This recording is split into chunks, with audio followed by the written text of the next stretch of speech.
Semeton, Buleleng, saksikan Bikom, Bincang Komunikasi, sebuah program dari Pemka Buleleng melalui Dinas Kominfo yang akan mengulik topik terkait pembangunan dan kemajuan Bumi Panji Sakti dari narasumber yang terpercaya. Satu episode setiap minggunya. Stay tune di channel YouTube Pemka Buleleng. Bikom, Bincang Komunikasi. Halo sahabat Buleleng, kembali lagi di Bikom, Bincang Komunikasi, sebuah program dari Pemka Buleleng melalui Dinas Kominfo yang akan mengulik topik terkait pembangunan dan kemajuan Bumi Panji Sakti dari narasumber yang terpercaya. Satu episode setiap minggunya, stay tune ya di YouTube resmi Pemka Buleleng. Setiap orang pasti memiliki mimpi. Dan tak jarang, mimpi itu ditenggelamkan oleh apa kata orang. Ingin jadi guru, dokter, atau polisi, seringkali tergiring oleh opini masyarakat. Dan saat ini, bersama dengan seorang narasumber yang merupakan seorang pejuang mimpi. Halo Chris. Hai. Ayo Chris, kenalan dulu. Oke, hi everyone. Jadi kenalin, aku Chris. I'm owner of Generation Dance Class, and I'm here to say hi everyone. Oke, jadi aku di sini itu adalah sebagai narasumber untuk ya berbincang-bincang mengenai karirku selama ini. Mungkin ada negatif dan positifnya. Semoga bermanfaat untuk kalian semua. Yang negatif kita buang, yang positif kita gunakan. Chris, sibuk ngapain sekarang? Hari ini aku sibuk ya seperti biasa aku ngajar. Ada event-event tertentu dan juga ada kelas. Itu aja untuk bulan ini. Tapi sebelumnya ada berbagai macam event di Buleleng. Stop. Event. Oh iya, oke. Event itu walaupun. Okay.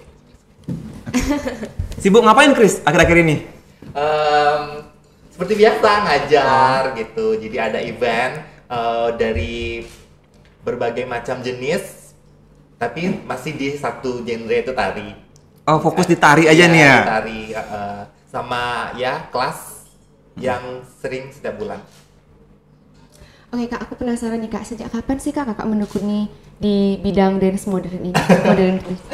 Jadi sebenarnya aku itu sedikit cerita. Jadi SD itu aku itu belum tahu kalau aku bisa nari. Belum tahu nih? Percaya nggak? Belum tahu kan? Aku pun juga nggak tahu aku bisa nari. Nah jadi SD itu aku masuk ke komunitas taekwondo. Oh wait. Iya, mau percaya kan, sudah komunitas taekwondo itu sampai aku sabuk kuning. Damn. Iya, tapi aku nggak yang berkelahi gitu, nggak gitu. Terus ngapain di sana? Aku tuh pernah ikut salah satu lomba itu yang namanya tuh kayak lomba ngafalin kata 1 sampai kata 10 kayak gitu. Nah, di sana itu aku tuh anak yang paling cepet ngafalin gerak gitu. Jadi kan agak mulai kan tuh kayak ngafalin koreo tuh. Oke. Gitu. Meskipun koreo taekwondo ya? Iya, koreo taekwondo gitu. Jadi aku belum tahu kalau bisa nari. Nah, setelah itu masuknya kabupaten gitu. Kabupaten yang diadakan dari komunitasku sendiri yang ngadain. Nah, tapi aku ikut untuk kategori yang itu udah ngafalin kata 1 sampai kata 10. Nah, itu aku lolos sebagai juara kedua. Juara kedua taekwondo. Itu aku SD. Ya, maksudnya ada gininya sih, ada kategorinya. Kelas berapa Chris kira-kira? Kalau nggak salah kelas 6 deh. Kelas 6, oke. Ya, mau daftar SMP itu kan kelas 6 kan ya. Ya, itu dah. Nah, juara 2 aku masih belum tahu bisa nari. Habis itu aku ngelamar ke nggak apa-apa nih aku ngomongin ini sekolahnya nih, ke SMP 2 Singaraja. Aku ngelamar pakai jalur prestasi. Karena dinilai aku kurang waktu itu. Juara 2 taekwondomu kurang? Enggak, dinilai gini. Dinilai raport. Pakai NIM nggak sih? Iya, itu dah karena kurang kan. Karena kurang di NIM. Jadinya aku pakai jalur prestasi kayak gitu. Nah, dulu itu nggak kayak sekarang ya, cuma seleksi piagam aja. Kalau dulu itu kita harus benar-benar seleksi langsung ke tempat gitu. Jadi kita gerak langsung. Karena kan dulu kan ada ekstranya kan, jadi ada gurunya. Nah, gitu. Jadi aku tuh kayak seleksi dengan beberapa orang yang banyak gitu, lumayan sih yang yang masuk dalam prestasi kategori karate, taekwondo, wushu yang kayak gitu. Oke, sejenis lah ya, bela diri gitu. Iya, bela diri. Nah, aku udah ini mikirnya, ya udahlah kalau aku nggak masuk nggak apa-apa deh gitu. Kan semua sekolah sama kan gitu mikirnya kan. Nah, habis itu ternyata aku lolos gitu. Berapa orang yang lolos dari bela diri? Ingat nggak? Enggak sih, aku nggak terlalu ingat berapa jumlahnya karena waktu itu dihubunginya melalui telepon. Oke. Iya, karena kan kita habis seleksi, udah selesai kita pulang kayak gitu. Nah, setelah itu sudah lolos, udah singkat ya nih ya, karena menujunya kenapa bisa nari gitu ya. Di SMP nih? Iya, SMP. Okay. Nah, SMP itu kan dulu itu sering banget yang ngadain acara-acara gitu. Jadi ada acara sedikit, buat yang acara yang heboh kayak gitu. Nah, jadi setiap jadi sesuatu jadi antusias untuk mengisi acara. Nah, aku ini punya kayak circle gitu. Jadi dari berbagai kelas. Aku nggak tahu kalau mereka tuh semua tuh penari gitu. Ini geng ya? Iya, kayak circle gitu. Oke, geng ya? Iya, geng. Geng dulu SMP gitu. Nah, aku tuh belum tahu kalau mereka tuh semua tuh penari di sana. Penari di sana. Jadi aku tuh kayaknya merasa, wah, aku nyaman gitu. Jadi kita ngomong tuh nyambung, have fun-nya enjoy gitu, ngomongnya kesana kemari sama-sama gitu. Nah, satu ketika itu ada yang namanya perpisahan guru PPL dulu. Nah, guru PPL. Nah, setelah itu buat event lah guru PPL, event, sorry. Acara di sana. Nah, kok teman-temanku ini semuanya pada daftar jadi satu grup, tapi aku nggak diajak gitu. Aku kan mungkin mereka karena baru belajar kan, pikiranku baru belajar mau ke dance kayak gitu dulu. Nah, ternyata mereka semua penari. Aku baru gitu mikirnya. Nah, karena aku nggak diajak. Siapa nih orang-orang yang tahu nggak? Ingat nggak orang-orangnya? Yang nggak ngajak kamu waktu itu nih? Oke, namanya itu sampai sekarang sih aku sahabatan sama dia.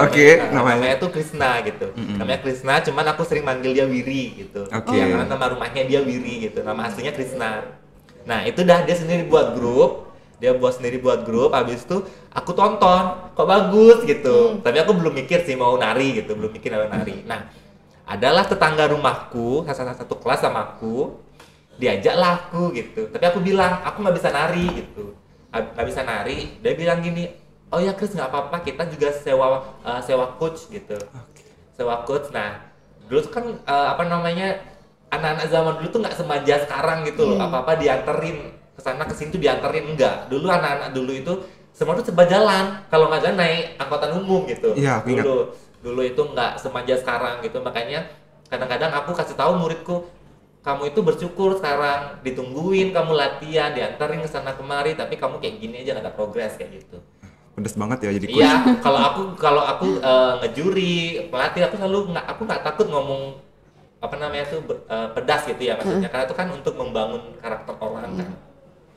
Nah, itu setelah itu kesana lah aku naik angkutan umum. Dulu kan ngetren banget tuh yang namanya Bemo Biru tuh. Nah itulah aku ke Penarukan. Sejauh itu aku latihan dari asramaku. Banyuasri dong? Iya, dari Banyuasri. Nah, kesana latihan lah dulu sama yang pelatihku pertama itu namanya Kak Ogi. Kak Ogi? Iya, Kak Ogi. Ingat ya sampai sekarang ya? Tahu deh kayaknya. Kamu udah pernah jadi nggak?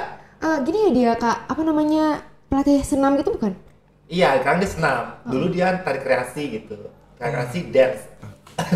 Kak Ogi. Iya, dulu tuh pelatih pertama aku tuh di sana tuh. Nah, setelah itu karena aku yang paling nggak terlalu gini ya, maksudnya paling pinter ngafalin gerak gitu, paling cepet gitu ngafalinnya, tapi nggak 100% skillnya lebih baik dari teman-temanku gitu. Nah, aku gabung di sana, kok aku bagus gitu. Oke, mulai muncul ya bakat-bakatnya. Mulai bagus gitu. Tapi misalnya belum ada video-video gitu, nggak ada. Semua dulu belum bawa yang namanya handphone kamera bagus tuh enggak. Dulu tuh kita belum pakai video tuh enggak. Jadi kita kayak pakai cermin. Abis itu pun cuma 1 biji kalau nggak salah, cerminnya memanjang gitu. Jadi kita kayak ganti-gantian gitu loh. Wow. Karena kita latihan bergrup nih, berlima nih. Jadi aku dulu yang lihat cermin, baru ganti-gantian tuh. Nah, kalau udah bagus baru kita berguru sama pakai cermin, dia sama pelatihnya gitu. Nah, kalau pelatih ini ngomong gini, kamu kok bisa ya nari ya, padahal kamu bukan basicnya di sini, harusnya kan agak kaku gitu kan. Harusnya karena ya. basicnya itu kan harusnya kan Taekwondo ya? Taekwondo kaku gitu. Kok ini kayak gemulai banget gitu. Gitu. Jadi dari situ aku tahu kalau aku tuh punya talent yang lain gitu, talent yang lain. Nah setelah itu, aku tuh memberanikan diri untuk perform di acara ulang tahun sekolah. Nah, dengan grupku sendiri nih. Nah, abis itu ketemulah sama grup sahabatku nih. Nah, kita sempet cekcok di sana itu karena awalnya aku bilang tuh aku gak bisa nari. Gitu, kamu bisa nari, tiba-tiba aku buat grup sendiri. Nah, mungkin karena aku sedikit berdrama di sana ya, mungkin aku kena karma mungkin di sana ya. Jadi pas aku tampil itu jam pulang. Jadi gurunya tuh juga nggak tahu kalau ada pengisi acara di sana yang terakhir, itu aku yang terakhir pengisi acara, disuruh pulang sama gurunya. Jadi aku tampil bubar semua siswanya. Itu perform pertama Kak? Iya, coba ya gimana sakit hati. Jadi aku mikir gini, ya ampun karena aku bohong atau gimana. Aku mikirnya gini, aku tuh nggak bohong karena aku memang belum tahu kan gitu. Jadi aku hanya bilang aku nggak bisa nari gitu. Tapi kenapa tiba-tiba aku diajak sama temen dekat rumahku, aku mau gitu. Mungkin aku karena mau mencoba dulu kan ya. Nah dari situ awal mulanya aku bisa nari. Terus awal mula karirku tuh kelas 2, kelas 3 SMP. Jadi itu ada yang namanya, aku pertama kali ngajar itu jurusan budidaya kelautan FMIPA.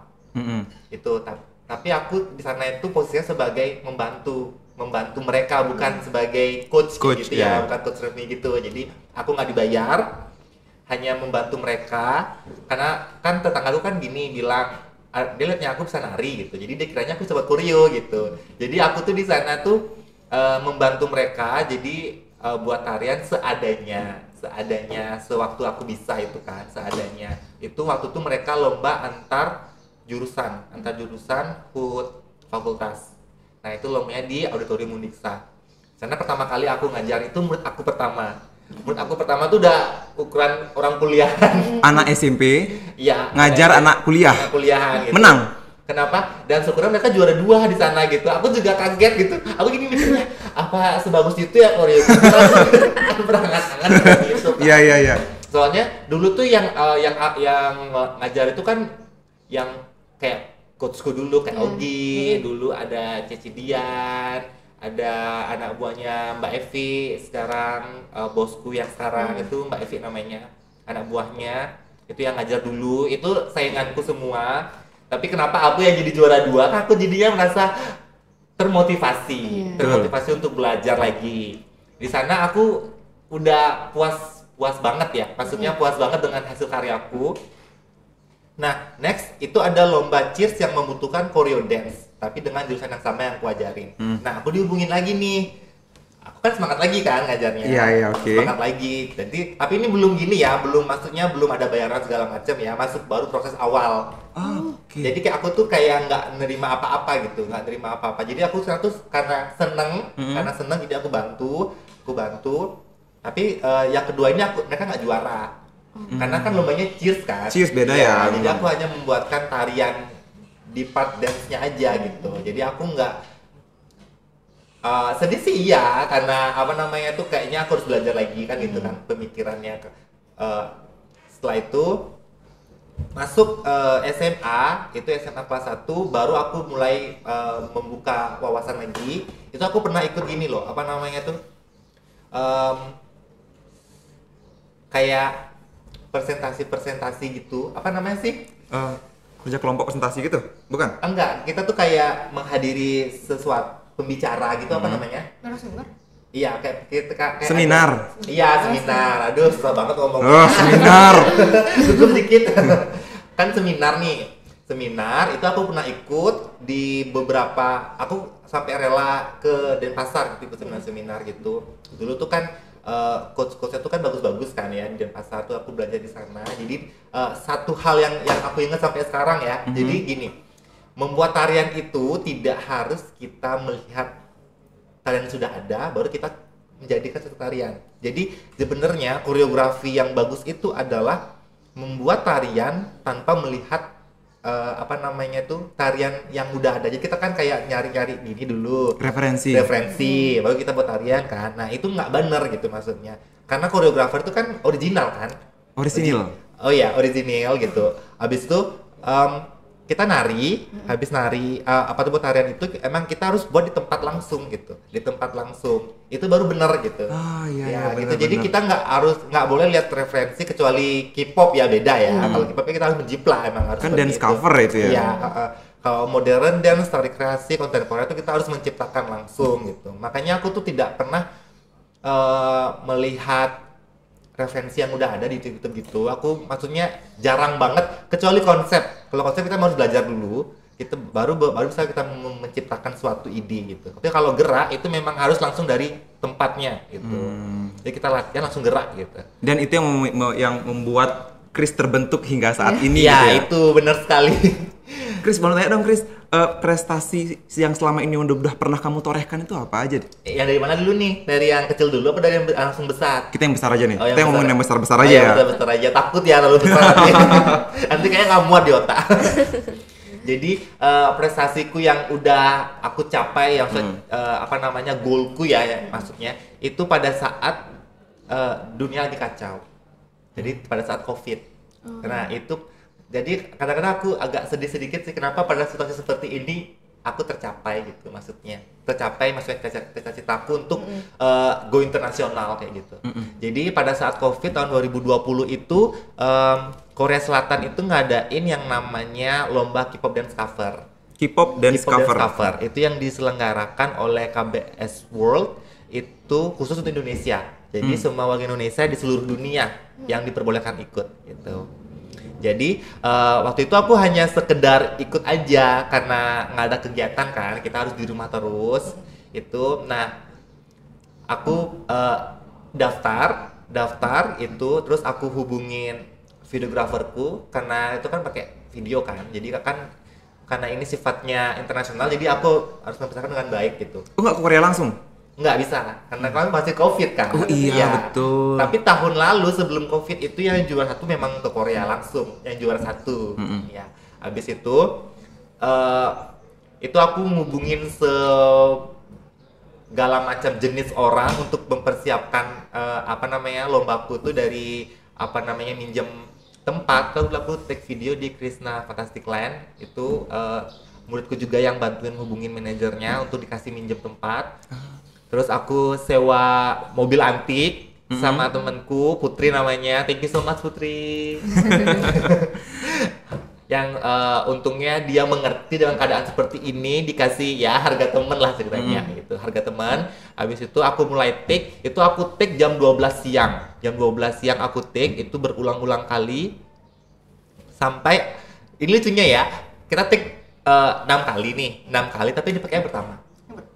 Emang seperti itu mungkin ya. Jadi sudah capek bertik berkali-kali. Dipakai yang pertama. Oke. Itu selalu terjadi loh kalau kita take video. Habis itu kita pakai yang pertama. Nah aku itu nggak berharap lebih untuk lomba ini gitu. Jadi aku hanya untuk mengisi waktu luang aja, biar sibuk aja 1 tahun ini gitu pikirannya aku.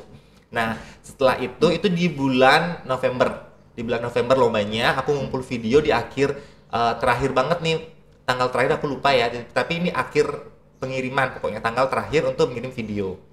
Aku sudah kirim, itu pengumumannya itu pada saat bulan Desember. Bulan Desember kita masuk 8 besar dulu, itu ditayangin langsung di YouTube KBS World. KBS World di Korea Selatan. Nah, itu kan pengumumannya lewat email tuh, lewat email. Nah, harusnya tuh harinya itu tuh dia udah diumumin. Nah, tapi aku tuh kan nggak di email. Berarti aku nggak lolos, kan? Sedih. Udah sedih nih ya. Udah sedih. Karena aku mikirnya gini, nggak mungkin kan orang malam-malam baru email kan, nggak mungkin kan udah waktu itu aku kan apa namanya itu di rumahnya Mbak Evi kan lagi ngemilin baju dan segala macam. Nah habis itu di email lah, masuk email gitu, email masuk gitu, aku nggak sengaja lihat gitu pakai bahasa Inggris segala macam. Nggak ngerti nih ya? Nggak ngerti dong, panjang lebar nggak ngerti gimana caranya baca kan gitu kan. Aku buka, ternyata aku lolos. Aku langsung lompat-lompat di 8 besar ini? Iya 8 Oke. besar ini. Lolos, aku lompat-lompat, pokoknya aku gimana ya, kayak Ya happy lah ya. Di rumahnya Mbak Evi. Di rumahnya Mbak Evi nih gitu. Udah abis itu udah Mbak Evi juga seneng sama ibunya Mbak Evi yang apa namanya ngedesain bajuku tuh juga ikut dia. Aduh gimana ya, sedih banget. Emang sedih banget waktu itu, emang sedih banget. Apa namanya, habis itu masuk 8 besar. 8 besar ini dinilainya itu juara 1, 2, 3 favorit. Jadi favorit itu yang viewersnya paling banyak. Paling banyak sama like-nya. Aku fokusnya ke juara favorit. Karena lawanku kan bagus nih lawanku nih. Aku udah nggak mikir juara, aku hanya fokus juara favoritnya aja gitu. Jadi aku buat apa namanya pengumuman di sosmedku, buat segala macam, minta tolong biar sudah di like, di follow, di subscribe, baru pokoknya dibagi-bagikan lah pokoknya, di share gitu ya. Habis itu setelah pengumuman, tapi setiap setahun itu ada beda-beda sistem penjuaraannya, sistem pengumumannya. Nah yang pas part aku itu kita ada briefing dulu 1 hari sebelum pengumuman. Nah jadi kita kayak Zoom meeting dulu, kayak gladi gitu loh. Jadi udah ketahuan dong yang menang siapa? Belum. Belum. Tapi entah kenapa, karena waktu itu aku lagi apa namanya tuh lagi gangguan sinyal gitu. Aku ditungguin banget gitu maksudnya. Ngerti nggak? Ngerti. Tanpa Chris, Zoom itu akan jalan gitu ya? Mulai jalan gitu, kalau aku belum masuk gitu. Sedangkan yang lain semua yang 81 udah masuk gitu. Yang 81 udah masuk, kecuali aku gitu. Harusnya kan kalau udah semua yang juara, jalan aja gitu. Yang lain kan bisa menyusul kan gitu. Pokoknya dia tuh tunggu aku sampai, kan kita janji jam 10 pagi. Jam 1 siang baru bener sinyalnya. Dulu aku nggak pakai wifi gitu ya, nggak pakai ya. Masih pakai gini kuota. Nah, habis itu masuklah aku, terus itu sana tuh aku aja yang briefing sama 3 orang gitu. Sana tuh aku aja yang dikasih tahu nanti seperti ini. Kan takut ya, takutnya nanti aku yang sebagai kambingnya untuk memeriahkan. Oke. Seperti itu. Nah, habis itu aku belum berpikiran jauh, masih sebatas itu aja. Aku ikutin semua yang diomongin. MC-nya tuh dari Korea, tahu nggak? Yang cowok yang medok itu, tahu? Siapa namanya tuh, dia YouTuber tapi juga artis di Korea. Channelnya kriminal nggak sih? Bukan. YouTuber Korea yang asli Indonesia kan? Iya, yang medok gitu. Iya. Itu MC-nya. Nah itu, aku belum tahu kalau itu artis. Opa medok.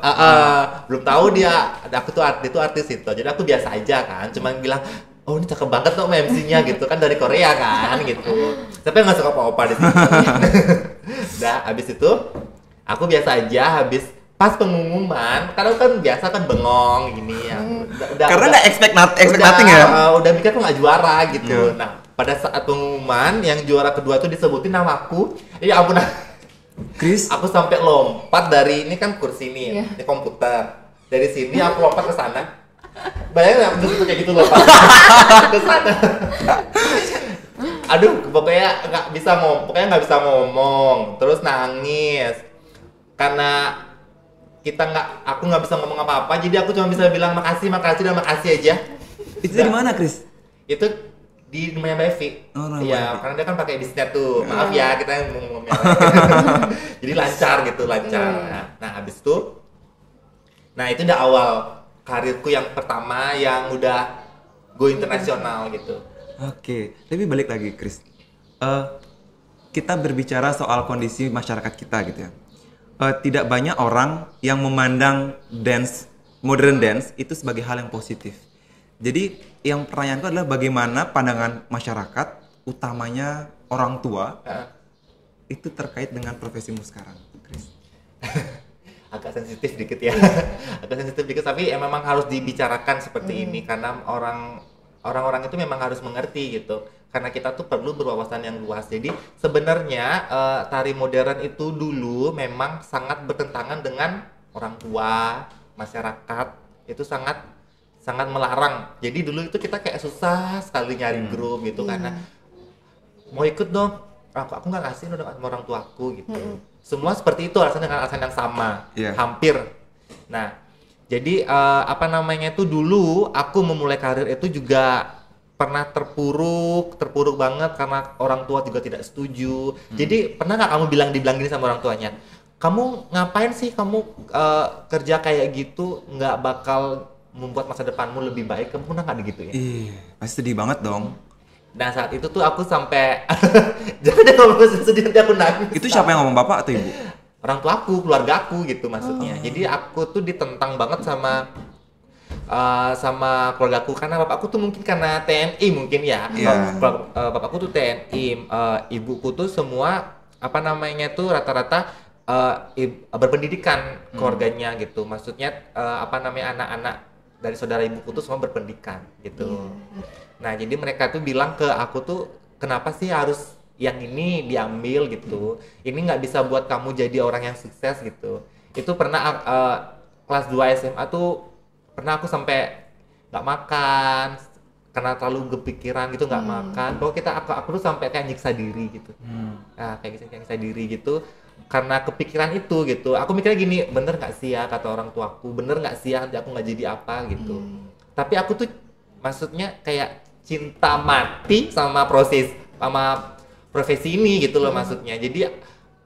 Jadi apa namanya tuh aku sembayang, terus dulu kan di gereja tuh ada namanya pengakuan dosa gitu loh. Nah jadi aku tuh kayak cerita sama romoku tuh, aku bilang cerita permasalahan hidupku tuh seperti apa.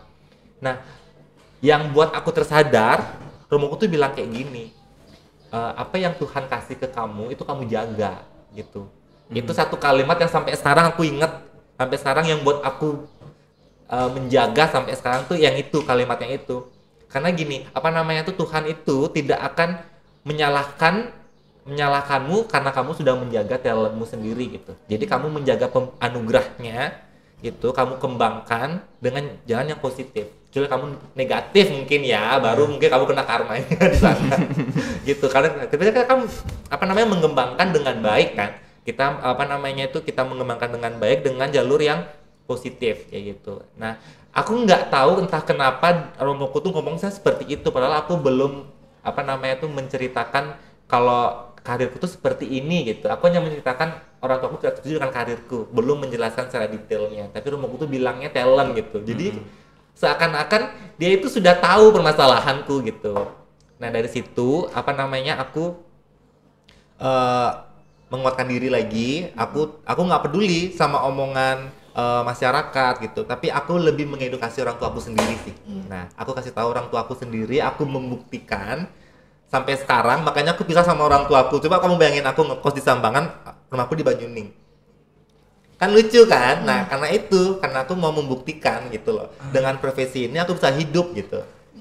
Jadi selama ini nggak di-cover orang tua? Enggak, jadi aku dari SMA itu nggak pernah minta uang jajan, nggak pernah, karena karirku tuh dari SMA, kelas 2 SMA itu udah berani aku ngasih budget untuk aku ngajar ya, walaupun nggak sebesar sekarang sih, cuma sedikit-sedikit lah, tapi mampu untuk mengcover jajanku gitu. Nah gitu.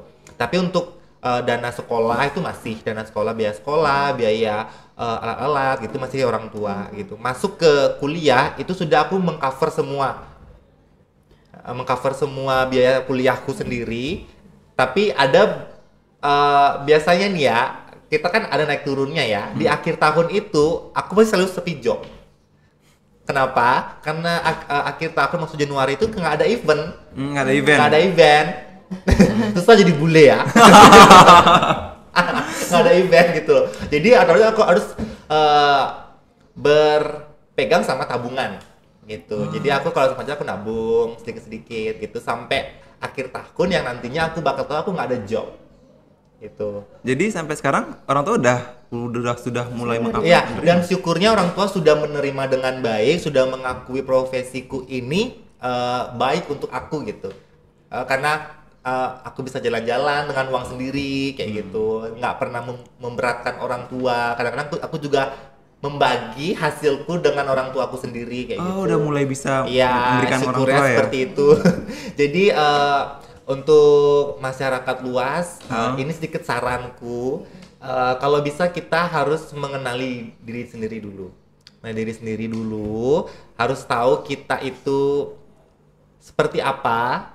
Apakah kita sanggup nanti untuk meneruskan apa yang kita mau. Yang ketiga adalah bagaimana cara kita mengedukasi orang sekitar kita agar bisa janganlah kita mengharap restu dulu ya. Buat yakin dulu dengan apa yang keputusan kita lakukan gitu. Jadi buat yakin dulu ke orang terdekat kita bahwa apa yang kita ambil itu bakal kita pertanggungjawabkan dengan baik kayak gitu.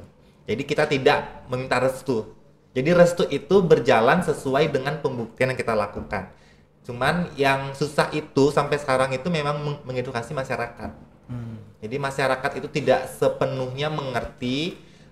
Kadang aku juga mikir gini, aku mengedukasi itu kecuali orangnya itu langsung nyari aku. Jadi aku diminta untuk mengajar ke sekolah ini, saya tidak langsung aku mengedukasi langsung gitu.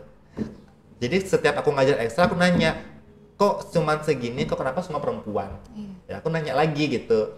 Karena yang gini, mungkin satu alasannya karena yang cowok nggak ada basic gitu. Oke, bisa terima kan, bisa diterima gitu. Terus yang kedua yang nggak mau gitu. Jadi aku kasih tahu muridku gitu. Jadi memang kakak itu memang nggak bisa ngajar genre cowok gitu, lebih ke cewek gitu. Tapi sebenarnya genre cowok itu lebih diminati di kota-kota besar gitu dibandingkan dengan perempuan. Ini sedikit sharing aja sih gitu. Karena karir cowok di bidang tari modern itu lebih pasifnya itu lebih tinggi daripada perempuan. Iya, secara aku amati. Karena apa? Karena dari segi basic tarian itu lebih orang-orang tuh lebih seneng ngeliat gitu. Kalau perempuan udah biasa kan ya, udah pada umumnya berleak-leok gitu kan udah biasa kan. Tapi kalau cowok itu beda gitu. Jadi kenapa lebih tinggi jobnya di sana yang cowok dibandingkan perempuan ya karena itu. Gitu. Jadi jangan takut itu negatif gitu. Tergantung yang ngajar. Maaf. Iya. Terlalu semangat ya. Tergantung yang ngajar gitu. Kalau yang mendidik baik, ya pasti hasilnya juga baik. Kembali lagi ya yang mendidik ya gitu. Chris, kalau gitu pesan buat para pengajar dance di luar sana. Apa yang harus mereka lakukan? Untuk para pengajar yang seprofesi dengan aku, mungkin kita lebih banyak lagi mengedukasi ke murid didik kita, terutama masalah etika, kemudian wawasan, agar nanti bisa menyalurkan dari mulut ke mulut itu lebih berpengaruh daripada sosial media kan, lebih cepat dia mulut ke mulut. Kamu kesini ngomong tersebar, kan? Itu lebih manjur. Kalau dari segi bisnis itu lebih manjur mouth to mouth-nya itu ya. Nah itu lebih di attitude dan edukasi sih lebih diginiin lagi, dimantepin lagi deh untuk para pengajar seperti aku biar kita tuh lebih dipandang di masyarakat gitu. Jadi nggak sebelah mata lagi. Oke, itu dari perspektif masyarakat. Kira-kira gimana dari perspektif pemerintah terkait dengan dance sport ini? Tapi jangan jawab dulu nih. Kita akan lanjutkan setelah segmen berikut ya. Halo Semeton, Buleleng, saksikan Bikom, Bincang Komunikasi, sebuah program dari Pemka Buleleng melalui Dinas Kominfo Santi yang akan mengulik topik terkait pembangunan dan kemajuan Bumi Panji Sakti dari narasumber yang terpercaya. 1 episode setiap minggunya. Stay tune di channel YouTube Pemkab Buleleng. Bikom, Bincang Komunikasi.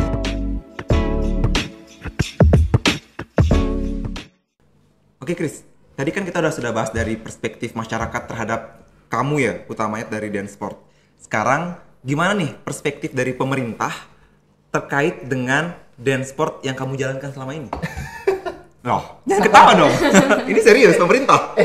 Kok semakin panas ya, semakin panas ya pembicaraannya. Jadi yang aku rasain aja ya, aku nggak mau menyinggung siapa-siapa ya. Jadi yang aku rasakan ini untuk pemerintah daerah mungkin lebih dilihat lagi lebih dilihat lagi mungkin masyarakat yang berprestasi mungkin di semua bidang itu biar lebih diperhatikan lagi. Sebenarnya kita tuh tidak menuntut materi sebenarnya, kita hanya menuntut apresiasi. Jadi kita hanya minta agar pemerintah itu lebih melihat bahwa kita kan membawa nama daerah kan ya. Kita nggak tahu, mungkin di luar sana ada yang udah sampai keliling dunia membawa nama daerah, tapi pemerintah tidak tahu kan. Nah itu yang harus kita kulik lagi menurut saya ya. Lebih kulik lagi mana yang memang layak diperhatikan dan diberikan naungan lebih baik lagi gitu. Jadi otomatis masyarakat itu lebih semangat lagi nih untuk membangun Buleleng nih gitu. Iya, kalau Pemdanya aja peduli sama yang berprestasi, yang membawa nama daerah kesana kemari, apalagi nanti yang belum berprestasi lebih semangat lagi kan gitu. Akan memunculkan prestasi-prestasi yang lainnya gitu ya. Harus seperti itu. Jadi pemerintah lebih menaungi lagi, walaupun bukan yang gini ya, yang memang dari program pemerintah ya, bukan itu maksudnya ya. Jadi langsung terjun ke masyarakat. Jadi yang tidak ada tidak ada wadahnya kayak gitu. Hanya perkumpulan-perkumpulan kecil. Tapi perkumpulan kecil itu yang bisa membawa nama baik itu bisa lebih tinggi dari yang di pemerintah gitu. Nama baik kabupaten iya, nama baik daerahnya sendiri gitu. Nah, itu yang harus diperlihatkan gitu. Tanpa adanya dukungan pemerintah, dia bisa membawa nama daerah lebih baik daripada yang dinaungi pemerintah gitu. Nah, itu yang membuat saya itu lebih terpicu untuk mengatakan hal ini kayak gitu. Lebih biar masyarakat itu lebih semangat lagi. Jadi di semua bidang ya, bukan hanya bidang saya aja, jadi semua bidang. Emang Chris, sekarang selain lomba tadi yang di Korea Selatan, emang ada sibuk apa lagi sekarang? Spill nih ya. Oke. Khusus di sini ya, untuk di Bicom ya. Saya kakak spill nih. Jadi saya itu bulan Desember ini akan mewakilin Kabupaten Buleleng untuk Indonesia ke Kuala Lumpur sebagai duta delegasi pertukaran kebudayaan. Kuala Lumpur, Malaysia? Kuala Lumpur, Malaysia di daerah Melaka. Ke Malaysia? Iya. Mewakili Kabupaten Buleleng? Iya, Kabupaten Buleleng. Jadi ini kayak program pemerintah pusat yang meminta kita, sebenarnya sih ada 37 provinsi ya yang ditunjuk ya. Cuman hanya 15 provinsi yang dikonfirmasi, konfirmasi ke pemerintah, dan setelah kabupaten itu ditunjuk. Jadi kita itu ada 3 kabupaten, Buleleng, Kelungkung, sama Lagi 1, Denpasar apa Badung ya, pokoknya 3. Jadi setiap kabupaten itu terserah mau menampilkan apapun, tapi itu berhubungan dengan kebudayaan. Kayak gitu. Itu yang menyelenggarakan siapa? Itu yang menyelenggarakan dari Pesona Indonesia. Pesona Indonesia. Terus Chris ditunjuk oleh siapa? Langsung dari sana. Jadi nggak dari kabupaten? Enggak, jadi kurang tahu juga sih ya, tapi kayak aku tuh langsung di DM sama dikirimin email kalau kita itu disuruh mempersiapkan satu tarian untuk ditunjukkan di Kuala Lumpur, Malaysia di bulan Desember. Di bulan Desember. Tanggalnya belum ya, nanti ya ditunggu ya. Nanti bisa dipantengin ya di Instagramnya Chris berarti ya. Di Instagram. Oke, selain prestasi itu ada bisnis nggak Chris yang selama ini telah dijalankan terutamanya di Danceport, karena kan udah banyak banget income-nya ternyata dari kelas 2 SMA udah lepas tanggung jawab dari orang tua. Iya, itu Dari apa? SMP. Dari SMP sih. Dari SMP, Bang. Tapi SMP nggak dibayar tadi. Itu belum mulai. Di mana? Apa yang kamu lakukan selama ini? Jadi selama ini tuh hanya fokus membangun karir di bidang entertain. Jadi sedikit promosi nggak apa-apa ya. Okay. Jadi aku itu punya satu entertain. Jadi ada 3 bidang, yaitu dance, modeling, sama desainer. Jadi aku fokus pada dancing. Jadi aku punya temen, itu sahabatku sendiri, itu di modeling, dan satu desainer itu bosku sendiri. Jadi selama satu entertain itu aku punya 3 kategori. Jadi satu itu dance yang namanya itu Generation Dance Class. Terus yang modeling tuh namanya Bunda Fulgoso. Ya, agak lucu sedikit ya, tapi itu yang lebih mengingat di otak. Itu yang modeling. Terus yang desainer itu namanya Bule Bali. Iya, itu jadi satu naungan kita semua di sana. Nah, itu adalah karirku dari SMA sampai dengan sekarang. Itu yang membangunku sampai sekarang saat ini. Aku boleh ngasih tahu nggak ini prestasi muridku? Ada. Yang masuk ke GDC? Iya, jadi yang masuk kelasku itu tidak hanya sekedar mengembangkan hobi ya, tapi juga mencetak Prestasi, Iya. membawa nama daerah juga. Iya, jadi tahun 2021 itu kelasku menang juara 1 nasional lomba dance cover yang diadakan Land Company Indonesia. Wow, keren ya. Iya, terus tanggal 1 ini muridku umurnya baru 7 tahun ya, tapi dia sudah mewakili Provinsi Bali untuk Indonesia Kids of the Year di Bandung di tanggal 1 November sampai dengan tanggal 5 November. Semangat sayang. Keren banget ya. Jadi emang ada rentanan umur berapa nih Chris untuk bisa gabung ke komunitas itu? Jadi untuk masuk itu minimal 7 tahun ya, kecuali yang memang punya basicnya di luar nalar ya. Di luar nalar. Ya, di luar nalar. Contohnya ini muridku masih TK loh, tapi udah basicnya kayak orang dewasa. Percaya nggak? Oh my god. Iya, dia tuh masih TK, umur 6 tahun, tapi udah bisa menghafal seperti orang dewasa, nari seperti orang dewasa. Jadi kita tuh melihatnya dia tuh seperti orang dewasa kayak gitu. Nah itu gitu. Tapi kalau nggak punya basic ya minimal 7 tahun. 7 tahun loh Kak. 7 tahun ya. 7 tahun kamu ngapain? Jadi kita masih main gini, dengkleng. Oke, Chris, terakhir nih. Dari umur 7 tahun itu ya, muridmu. Di luar sana ada banyak sekali para generasi muda yang memiliki mimpi. Bahkan kita tidak tahu apakah mimpi itu disupport oleh masyarakat atau malah tidak disupport lagi oleh orang tuanya. Dan untuk seperti Chris yang tadi kita dengarkan bersama dari awal menekuni dan sport hingga sekarang sudah mampu menghidupi dirinya sendiri gitu ya Chris ya. Apa Chris pesan buat para pemimpi di luar sana agar tetap memperjuangkan mimpinya? Nggak mau terlalu menggurui ya, cuman ini hanya sebagai apa namanya tuh dukungan aja secara personal. Jadi untuk kalian yang baru memulai karir cuman terhambat dengan berbagai macam jenis omongan yang negatif, walaupun dari orang tua, walaupun dari masyarakat, walaupun dari saudara sendiri juga bisa kan. Nah ya, satu yang bisa saya sampaikan yaitu adalah tetap memperjuangkan apa mimpimu, karena hidup itu kalian yang bawa gitu. Hidup itu bukan orang tua yang kalian suruh bawa, bukan masyarakat yang bawa ataupun orang sekitar kalian. Itu hidup itu kalian sendiri yang membawanya gitu. Kalau bukan kalian yang mengatur ya siapa lagi gitu. Kalau kalian sudah yakin dengan apa keputusan kalian ya lakukan. Seberat apapun itu, sesusah apapun rintangannya, tetap dipertahankan gitu.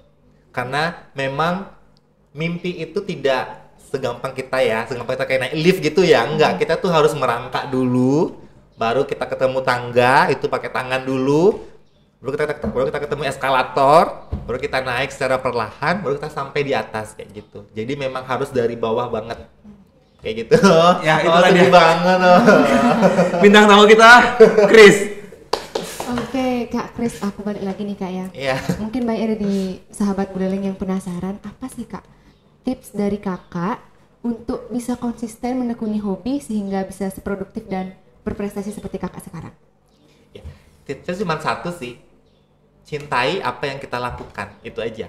Jadi apa yang kamu lakukan, ya kamu harus cintai. Kamu kayak cinta sama pasanganmu ya seperti itu gitu. Jadi anggap karirmu yang kamu lakukan ini adalah sesuatu yang sangat berharga dalam hidupmu gitu. Jadi otomatis kamu bakal konsisten gitu. Jadi gitu aja sih, satu aja. Berarti kita harus self love dulu Kak ya. Iya, kamu harus cinta dulu sama yang kamu lakukan gitu. Kalau kamu nggak hanya sekedar aja ya gitu, otomatis tidak akan berkelangsungan panjang gitu. Jadi hanya nge-stuck di sini aja gitu. Gitu sih. Dan kita juga harus berpikir luas untuk melakukan hal itu. Berarti self love sama open minded itu penting. Betul sekali. Ya, silakan di closing, Delia. Oke. Nggak selesai ya? Oh, Nggak berasa ya? nggak berasa ya? Udah 1 jam loh. Iya, apalagi kita mesti mau ngomong banyak-banyak lagi nih. Oke Kak, terakhir nih Kak, apa nih Kak pesan Kakak untuk teman-teman yang masih mungkin wawasannya tentang dance mungkin masih kurang atau gimana? Coba deh Kak dikasih saran atau nasihat bagi masyarakat. Untuk seluruh masyarakat Kabupaten Buleleng yang akan menonton podcast ini ya gitu. Jadi saya ingin memberitahukan bahwa tidak semua hal yang dilihat itu negatif. Jadi tolong dibuka lagi pemikirannya, lihat yang positifnya dulu. Lihat positifnya dulu, apakah nanti ini bisa membuat kemajuan ke depannya atau tidak. Terkadang yang negatif itu adalah yang ketidakmampuannya seseorang yang menyebabkan itu menjadi negatif. Nah, sedangkan yang memiliki kemampuan itu akan menjadikan itu menjadi positif kayak gitu. Selagi kita mengaturnya dengan baik. Nah, seperti itu. Itu aja sih sebenarnya yang harus dipikirkan. Jangan hanya melihat, baru lihat ini nggak benar negatif. Nggak seperti itu. Jadi kita lihat dulu, kita amati dulu, atau kalau perlu sih dipelajari dulu deh. Kita kenalin dulu deh apa ini maksudnya gitu. Positif nggak nanti ke depannya kayak gitu. Kalau negatif ya udah kita tinggalkan kan kita nggak mungkin yang negatif kan. Nah seperti itu. Tapi sepengalaman saya yang membuat negatif adalah ketidakmampuan seseorang dalam memahami. Itu saja sebenarnya. Oke, terima kasih. Oke, baik. Terima kasih Kak Kris Iya. karena sudah mau membantu dan menyebarluaskan informasi bagi masyarakat yang mungkin masih awam terkait dance ini ya Kak ya. Baik, terima kasih banyak ya Kak Kris Iya. ya. Sudah Jangan lupa di follow ya. Oke. Makasih Chris. Iya. Oke, baik Semeton. Sekian podcast Bikom pada kali ini. Sampai jumpa di podcast selanjutnya.